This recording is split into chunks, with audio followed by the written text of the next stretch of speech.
আমরা এখানে জমায়েত হয়েছি আমাদের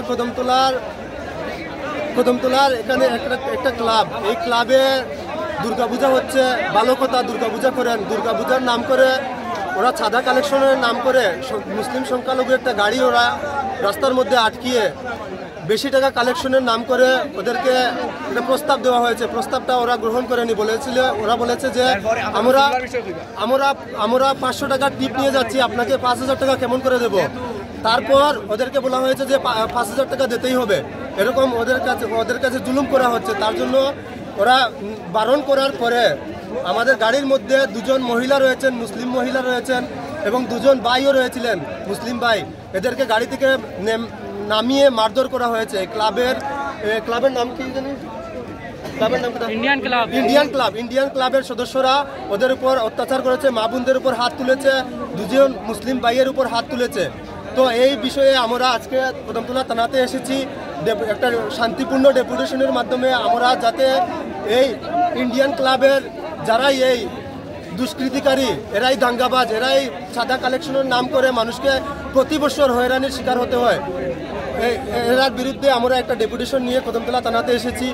দেখা যাক, ওনারা বলেছেন, আমাদেরকে আশ্বাস দিয়েছেন ওদেরকে গ্রেফতার করবেন অতি সত্বর। আমরা ওনাদেরকে বলেছি, পুলিশ প্রশাসনকে বলেছি, যদি ওদেরকে গ্রেফতার করা না হয় তাহলে আমরা বৃহত্তর আন্দোলনে নামবো। আমি আপনাদের মাধ্যমে জানিয়ে দিতে চাই, আমাদের ত্রিপুরা রাজ্যের মুখ্যমন্ত্রী ডক্টর মানিক সাহা, উনি দুর্গাপূজার আগে যে বার্তাটা দিয়েছিলেন সাংবাদিক সম্মেলন করে, যাতে দুর্গাপূজা কালী পূজার নাম করে কোনো মানুষকে হয়রানির শিকার না করা হয়, কোনো মানুষের উপর জুলুম করা যাতে না হয়। কিন্তু আমি দেখেছি ত্রিপুরা রাজ্যের মুখ্যমন্ত্রীর সেই বার্তাটুকু, ত্রিপুরা রাজ্যের মধ্যে অনেকটা ক্লাব রয়েছেন, এই দুর্নীতি করছেন, ওনারা চুরি বাটপারি করছেন, রাতের অন্ধকারে গাড়ি থামিয়ে গাড়ির উপর অ্যাটাক করে মানুষেরকে মারধর করে চাঁদা কালেকশন করছেন। উনার কথা টোটালি মানেননি ওনারা।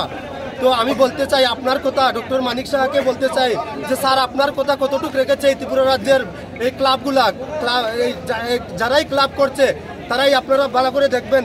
ওরাই কোনো একটা রাজনৈতিক দল, হয়তো ডক্টর মানিক সাহার রাজনৈতিক দল ওনারা করছেন, কিন্তু কতটুকু ওরা মেনেছে আপনার কথা, সেদিকে একটু লক্ষ্য রাখবেন। আমরা ভারতের মুসলিম, আমি একটা কথা বলতে চাই, ভারতের মুসলিম, আমরা সংবিধানের উপর বিশ্বাসী, আমরা পুলিশ প্রশাসনের উপর বিশ্বাসী, আমরা ডক্টর বাবা সাহেব আম্বেদকরের সংবিধানের উপর বিশ্বাসী, আমরা নীরব দর্শকের ভূমিকা পালন করছি।